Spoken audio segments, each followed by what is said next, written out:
Good morning, Coffee and Sports. We're playing the second Grand Prix of my 1949 European Invitational.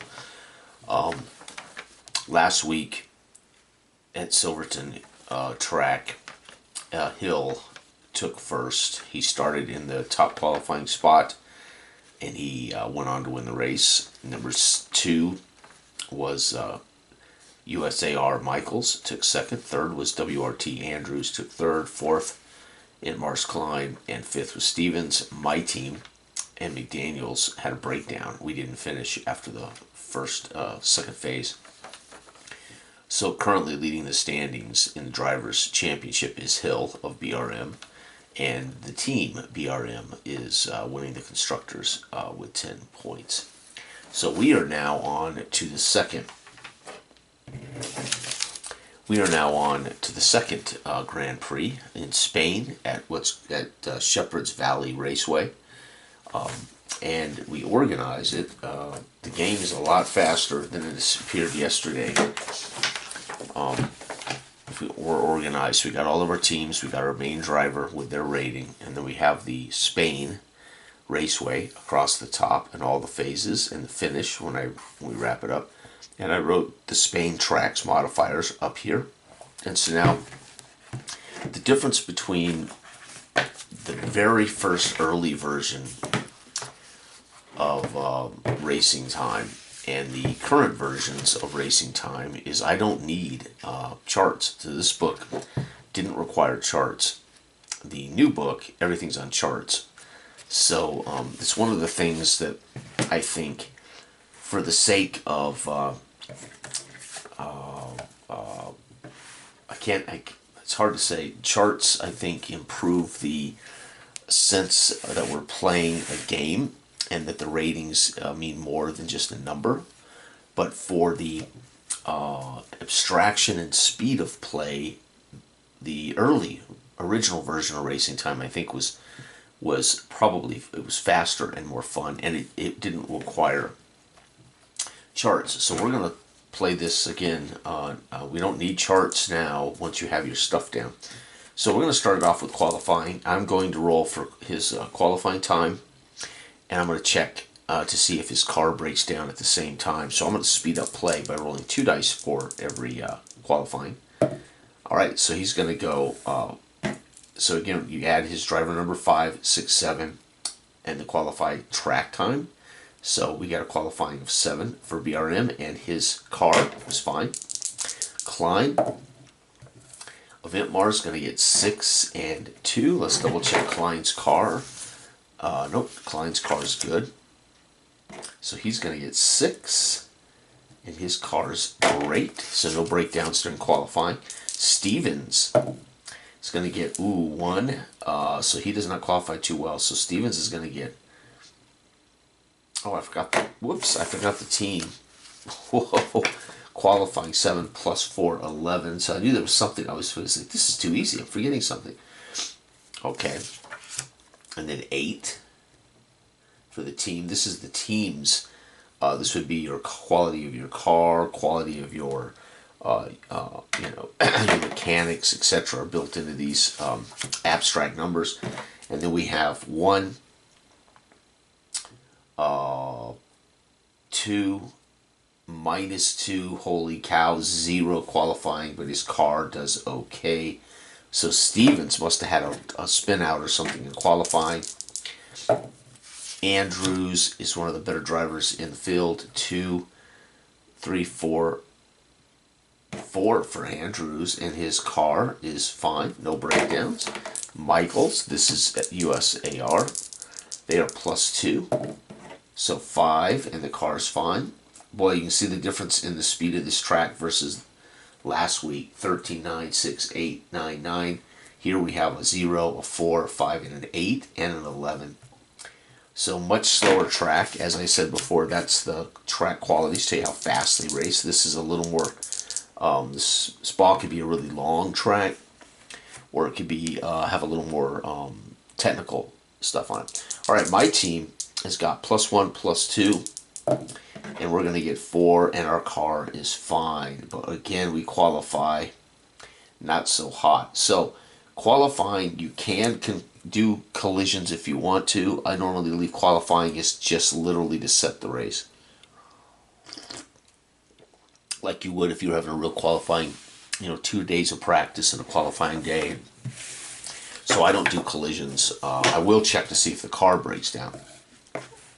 But from here on out, the rest of them are races. So let's say Spain. Let's just say Spain is a 70, an 8-lap race. We would divide that into thirds. And I would know what I'm doing here. So 78 divided by 3. So this would be the first 26 laps. Whoops. 26, 26, and 26. So the first third of the 26 laps of the race are what we call the start, right? All right, so here we go. And our leadoff is BRM. He is in the front with 11. And again, we need to use their cards for their team ratings. So Hill is 1, 2, 3, 4, 5, 6. So this ought to be a very fast start for Hill. He's going to go 9, and his car is fine. So 9 and 11 is 20, and his car is good. Now, they can still have crashes, so we're not done with the play yet. All right, Klein is 0, 1, 2, 3, 4, so he gets to add 4.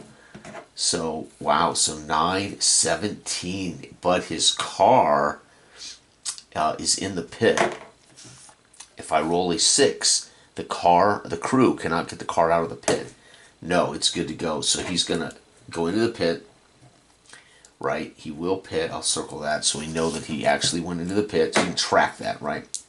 All right, Stevens is +1, +2, +4 again. Oh, wow, not good. Stevens is going to get 5. So he's having a bad day. Moab had a 0 start. Moab, he's at 5, and he is in the pit. If I roll a 6, his crew cannot save the car. No, he's good to go. God, not good. Andrews, +3, +4, +5 for Andrews. And Andrews is going to get 9 and 4. He's at 13, and his car is good. Michaels is going to be 1, 2, 3, 4, 5. +5. Not good, though. 7. So 12 for him overall, but his car is safe. And last but not least, last time in the first third of the race, our car broke down. We are +1, -1, so 0, +2. So we get +2. Oh, our car again. No, say it ain't so. +2. We're going to go 7. But if I roll a 5 or a 6, we will have our car break down for the second Grand Prix in a row. Unbelievable. ERT, the European Racing Team, who is the proud host of this Grand Prix. We've invited 5 of the top American teams to race in a Grand Prix in Europe over the summer. And folks, we're out again. Breakdown after 2. You've got to be kidding me. Breakdown again. DNF. Well, that speeds up play. Holy cow, folks. And we do not have a single car close to another car. Again, we're only racing 6 cars in total, so on these tracks, there could be great distances between the cars. If you were racing, 20 cars like Formula 1 or 40 cars or whatever, you could end up with a lot of opportunities for collisions. Wow, so we're going to go in order here. BRM. So we had 2 cars pit, which technically means they're still ahead of the other 2 cars, but they would roll last on pace and pits because they would come out of the pits behind, but it doesn't really matter. It's all abstract. All right, so Hill's going first, though, and Hill on pace and pits is +2, +4, +5. Hill's going to win easy again, this 10. So he's at 30 already, and his car is in fine shape. Wow, and their cars 1 or 2 could break down. It's my car that's breaking down. They got the worst car, but we have the worst crew. So the sad part is our car breaks down, and our crew just can't get it back on the track. So it's really our pit crew that's killing us, not the car. So BRM is winning despite their car having potential problems. Dang. All right, next up, Coming out of the pits was Klein. Let's go down and do Michaels. Try not to get too confusing, but let's do Michaels first, because Michaels would be technically... Oh, no, I'm sorry, Andrews. Sorry. Let's do Andrews. 2, 3, 4, 5. So +5 for Andrews. Oh, his car. Actually, no, that's his race. So what are we doing? Andrews is going to be... Where's Andrews? 1, 2, 3, 4, 5. So he's going to get 6. He's at 19, and his car hit the pits just fine. Okay, let's do Michaels. Michaels is +1, -1 even, +1. So +1 to Michaels. Wow, he's tooling though. 7. He's at 19. We're going to have a collision chance here, folks. Michaels' car's fine. All right. And then we have Klein coming out of the pits at 17, +1, +2, and 4. And he's doing good. So he's at 21. So he's technically in second. Car's in great shape. And last but not least, Stevens with a +1. It's going to be 4. He's at 9. His car is fine. All right, we got a collision, though, chance between Andrews, +2, and Michaels, +1. And they will avoid the collision with a tie break. They're both +1. So Andrews will skirt ahead in avoiding the collision at +2, +1. If they were +2, +2, we have to roll. If they were +1, +1, we have to roll. But Andrews, again, that +2 superior driver, avoids collision, and he's technically, so we've got first, second, so Andrews edges Michaels for third. Fourth is right behind him is Michaels, and coming in dead last is Moam's Stevens. So let's go in order. We got BRM. We got Intmar with Klein in second. That's just truly remarkable. We have WRT, USAR, and Moam coming up last. And ERT with a breakdown. All right, final bit of the race. BRM with a +2 driver, +3, so +5. No other modifier for the track. +5, we're going to get 7, so at 37. That might be a track record. And the car is good. So Hills flies through to wrap up his second. So BRM... Oh, wait, yeah, BRM is dominating. Remember, if this is a 1 or 2, his car might break down. BRM is dominating this season, 48-49. All right, Itmar's Klein is +1, +0, so he's +1. Oh, so 2, 23. There's a good chance that he is going to lose, and his car handles everything fine. Wow, 3. Andrews +2, +1, so +1 for Andrews. 5, so 24. He's going to edge Klein in the final race rally, final 26 laps. He's going to edge Klein. His car is fine. I have a feeling Klein, who was second the whole race, is going to end up fourth. 1, 2, 3. Yeah, +3 to USAR. +3's 8. 27. USAR is going to edge and come in second. His car is great. Or his breakdown chance. And last but not least, though, we talked about Moam. They have the best final, they run the best final third of races. 4, 5, no modifier. He gets +5 to this roll. 7. Dang, that still only puts him at 16. His car is fine. Do we have any ties? We have no ties. Again, only 5 cars on the track, so they managed to avoid each other pretty good. So Hill is going to be first. Second is going to be USAR stealing second. Third is going to be WRT. Andrews, despite being one of the best drivers, just can't quite get over the hump. Fourth will be Intmar, which is funny, and despite a big race and rally. And Stevens will come in 5th. So, the drivers for today, the DC Drivers Championship.